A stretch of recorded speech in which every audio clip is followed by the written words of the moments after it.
Everything Great About Black Widow is sponsored by the Curiosity Stream Nebula Bundle, and if you want to see both Part 1 and Part 2 right now, go to the link in the description and sign up for Curiosity Stream and get Nebula for free.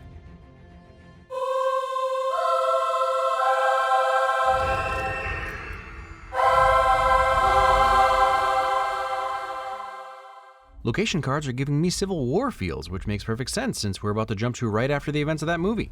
A mini Mila Jovovich isn't a bad doppelganger for Scarlet. Wow, have we come a long way since Michael Douglas rudely uncanny valleyed all over our screens. Or does Rachel Weisz just look the same 21 years later? Brave girl. Your pain only makes you stronger. Such a 90s lesson that we've mostly realized is nonsense, especially to a 6-year-old. But then you realize she's not actually their mother, she's training assassins, so of course she'd say that. Chemical reaction called bioluminescence. Pretty biology lessons. Oh, would you grab the ranch dressing for Dad? Alexei, ranch dressing? It couldn't be. Tight suit shadowing. I don't want to go. I get it. Who would want to leave Hopper? I'm sorry. This whole setup from the carefree, peaceful Crane down on Nat riding her bike through the suburban neighborhood, waving at kids, playing with her sister, and then sitting down to dinner is also perfectly crafted to trick us into thinking this is Nat's real family. Even after Dad says they have to go, it seems like it's solely about him, and Nat is sad to leave her very real, not at all cover for being a Russian spy / assassin sleeper cell family in life. But then you also see how comfortable the 6-year-old is with the rifle shells, and it starts to crack a little. I want my song. I too loved Don McLean back in the day, but how perfect is it that Yelena would see this song, not for what it truly is, a song about Buddy Holly and those two other guys' death, but a happy-go-lucky piece of America, reinforced with flashlight tag, high school football, and American flags. Ha! Love how it just thuds, no bounce. Since S.H.I.E.L.D. was actually being controlled by Hydra at this time, you can make good guys bad guys and bad guys good guys wherever you want. Just think about what Bucky was doing in '95, and y'all hate when I call him a villain. Bucky's a good guy, great guy. Bucky's a great guy, love Bucky. I love Mommy. You know, it makes me stronger. Ha! Parenting fail burn. Please, I beg you, no more undercover work. Technically, a lifetime of imprisonment isn't undercover work, so the real lesson here, kids, is be specific with your wants and needs. I will kill you all! Я буду стрелять! Не трогайте ее! Spoiler, they didn't not touch her, and she did kill them all. Just took a while. What was her name? Natasha. Even though you know it's her, they still make it land like it's a huge reveal with the exaggerated sound design and slow motion. Remove all the defects. Free will and the ability to give birth are apparently defects. Yike. He a bad guy. It was at this point that I realized somehow I'd missed Olga Kurylenko in all the trailers, and I wonder, oh, she's Taskmaster. So, don't bill your actors like this unless you want me and like 8 other people to figure out your twist before it's even set up. Oh, so that's where the bow tie logo comes from. It has nothing to do with spiders at all.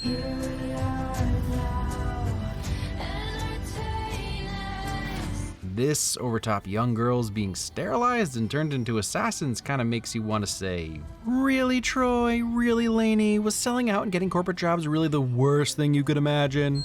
Ah, well, now you know he's a bad guy if he's with Clinton. Political wins. Come for the obscure references, stay for the biting political commentary. We got Barton, we got Wilson, and the other guy, the incredible shrinking convict. Put some respect on Scott Lang's name. Rogers is on the run.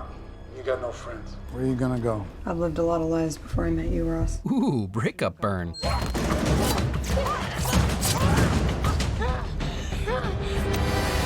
Yo, apparently the widows don't mess around. Crazy way to make us immediately feel funny about knowing this is Yelena and sympathizing with her, and at the same time showing how powerful the mind control is. Widows are brutal. Bayul? I thought we'd move past the mid-90s. Well, there's some commitment. As the copies their fighting style mutant, yeah, I know she's not a mutant in this one. Rewatching the airport fight from Civil War makes sense. Also, it was an awesome fight, so definitely can't blame her. Also, her mask is dope and intimidating. I hear things. Something about the Avengers getting divorced. Always nailing the theme home by sticking to the familial / relationship terminology. Budapest. No, it's Budapest. Budapest. This conversation makes me think that she and Clint had already had this argument before they talked about it in Avengers, since she lets him get away with his pronunciation. Just like Budapest all over again. You and I remember Budapest very differently. Man, this is the best box tie job I've ever seen. Why did you break off the encounter with my pet python? I discovered he had a crush on me. Some obvious nods to Moonraker in here. Jaws and Taskmaster, the strong goons have the same number of lines. The base up high in the sky, or, well, space. And also spies. But really, I just love that Nat watches spy movies for fun, and based on knowing the lines, she watches them a lot. Even though we've been essentially trained to expect jump scares and explosions out of nowhere, this one got me. Obviously not all women walk alike, but I've seen Olga Kurylenko walk, and taking all the femininity out of her walk makes sense both as a way to hide her identity and since she's being mind controlled. Yep. Oh, no better way to cement what Taskmaster's power is than to have her immediately steal Nat's signature move in the middle of Nat performing it. Also love that as Taskmaster's HUD is telling her to go after the vials, all the other data concerning Nat fades away. Of course she'd be good with a shield. Skadoosh. Makes sense that a brainwashed, traumatized human weapon would fall for the oldest trick in the book. Probably hasn't seen a lot of movies, just CinemaWins videos. What? John Woo's in Budapest? Before I make you. You put yours down. Ooh, Nat asserting her dominance by forcing Elena to walk backwards and stumble a little. I guess this is why she's the Avenger. All right, Elena ain't no slouch. Stay down! Stay down! Oh, that scream. If there's ever been a better exhibition of loving sisters. Sisters, stay down is actually code for hit me really hard in the face. This fight is super technical and all the moves feel deliberate and quick, but it's also a great way of showing how strong each of them is and how brutal they're willing to be with the constant smashing impacts. It's so visceral and personal, like decades of pent-up angst in one fight. Kept checking the news, expecting to see Captain America bringing down the Red Room. That's a really good point. I wonder what other kind of villain stuff went on while the Avengers were distracted by Tony Stark's daddy issues. And this, kids, is why you should never try to rewire your house without electrical training. Big fan of this camera flyover, the way it makes you feel off balance while showing us how high up they are. Well, that's more commitment to a cause? Actually, no. What it is a showcase of how little Dreykov cares about the widows. They're very, very expendable. And no pretense about whether he's dead or alive. I appreciate that. The audience knew, Yelena knew, and now I think Nat knows. I don't want to do this. Ooh, ruthless. Where are my keys? Sisters. You can't trust her, but you can always pick up right where you left off. You can't just steal a guy's car. So you want me to chase him down and unsteal it? Yeah, that's what Cap would do. Hey, wait a minute. Where did Captain America learn how to steal a car? Nazi Germany, and we're borrowing. Take your feet off the dash.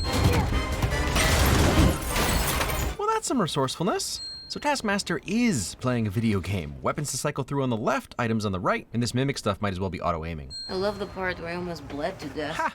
She said, Not now, trust me. not because there wasn't time to tourniquet her wound, but because she was planning to use the blood trail as a diversion. Dreykov kills you. One of the big ones comes to avenge you. Wait, what are the big ones?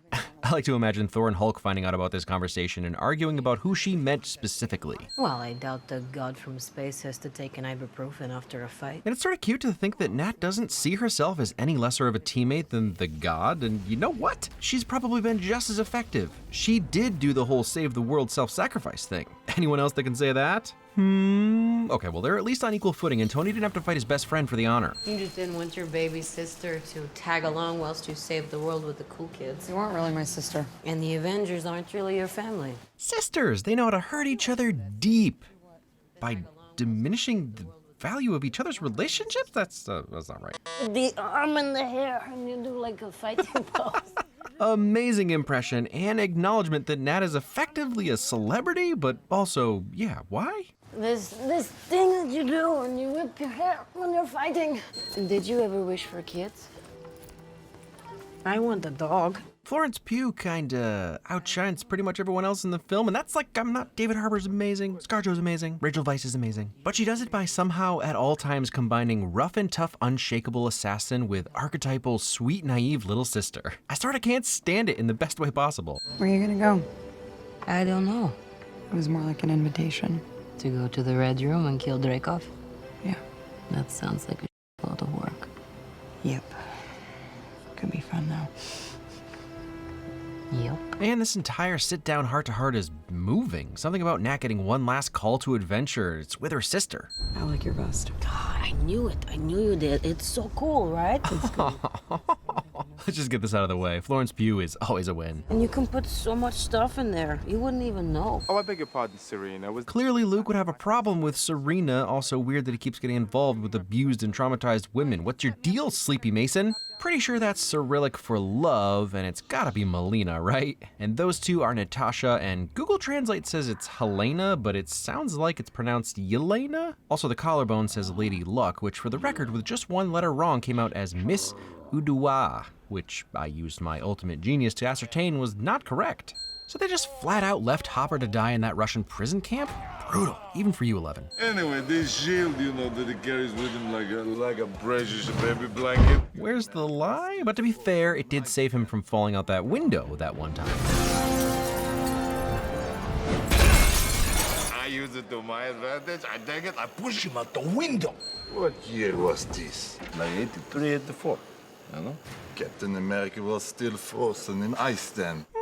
So maybe they're saying that there aren't two timelines and the Cap that Alexei fought was the one that stayed with Peggy. Or it was just a John Walker 1.0 that we haven't heard about yet. Are you calling me a liar, Ursa? Look at the big bear. His name is Ursa, and you're calling him a big bear? Something tells me you might have some Ursa Major problems on down the line. Well, not based on that wrist. Wow, tattoos of Lenin, Karl Marx on his knuckles. I guess my real question is, what's this guy's ethos? Political wins. Come for the obvious Easter eggs, stay for the satirical political commentary. Come up, Vince. I know it seems unwarranted, but you eat a man's dessert, you get defenestrated. In Soviet Russia, door opens you. That didn't work. I don't think I'm doing this joke right. Move your ass, super soldier. Encouragement. Now that's a superhero landing. Such a poser. We're both doing a really good job. More encouragement and self-assuredness. How is Florence Pugh's delivery so perfect every time? This would be a cool way to die. Priorities. Wait, what magical blue energy thing were they hiding in there? If there's one thing Alexei is good at, it's hanging on to aircraft as it ascends. Did your time of the month? I don't get my period. I don't have a uterus. Or ovaries. That's what happens when the Red Room gives you an involuntary hysterectomy. They just get right in there and they chop them all away. Honestly, a frank conversation about hysterectomies in the MCU? Sign me up. For the conversation, not the hysterectomy. But especially contrasted against the last time Nat talked about it, all hush-hush. In the Red Room, where I was trained, they sterilize you. It's honest and raw and isn't scared of using the correct medical names, even while still being pretty dang comical, in a macabre kind of way. Okay, you don't have to get so clinical and nasty. Nah, but there's our tough guy stand-in, so scared of the ovaries. You cannot kill a fox that swift. Ew. What? Flirting with a memory? Memory flirting? Is that a thing? It's probably a name for that. I don't think we have enough fuel for St. Petersburg. No, we're good. We'll make it. Ah, they didn't make it. No one can match your efficiency, your ruthlessness. Compliments? I guess. You should have brought the Avengers Superjet. He acts like he's not a fan, but he's a fan. And speaking of being a fan, this is the end of part 1, but if you want to see part 2 right now, you can. It's already up on Nebula, and the Nebula version removes this sponsor read you're watching right now, as well as all the YouTube ads. I didn't with this video, but sometimes I'll even add deleted wins or chunks of the conclusion back in that were deleted for length that would have stretched the videos beyond what YouTube likes to promote for my channel in particular, which is why this one is split up into 2 parts for YouTube in the first place. And if you don't know, Nebula is our streaming service that we built from the ground up to give our fans an ad-free experience for us to try out new types of content, new series with longer or shorter form content, as well as content that YouTube would demonetize or outright block for one omnipotent algorithm reason or another. And a bunch of your favorite film analysis and edutainment creators have original videos that you can only find on Nebula. I myself have 2 videos in our working title series where I break down and celebrate the title sequences for Stranger Things and Dexter. But there's so much more, we're adding new stuff every day. And as a way to get Nebula out to more of you, we created a bundle with CuriosityStream that for a limited time is 26% off, making it less than $15 a year for both CuriosityStream and Nebula. Right now I'm watching Star Stalin's James Bond, which would have ironically been a perfect segue for next week's video, hint hint. But hey, the widows are sort of spies. But this one is about Ricard Sorga, who was pretty much exactly like Bond, loved women and alcohol, and somehow was still one of the best spies. And there are thousands of titles on CuriosityStream I'm sure you'll be interested in, from space travel to prehistoric dinosaurs. I've said this before, but I'm still not removing stuff from YouTube and just publishing it on Nebula. Without Nebula, the video you see here is all that would exist, and I'd split it up like this because of how the algorithm treats my channel. Also, if I don't wait to publish a couple days between the parts, the videos will actually compete against each other, which is just, yeah. So if you want to avoid all that and watch the entire Everything Great About Black Widow on Nebula without ads for just $14.79, click the link on screen or in the description and sign up for the CuriosityStream Nebula bundle. It's a great way to support my channel and I appreciate it. I think the hint for next week was probably obvious, but just in case, here's a frame for you.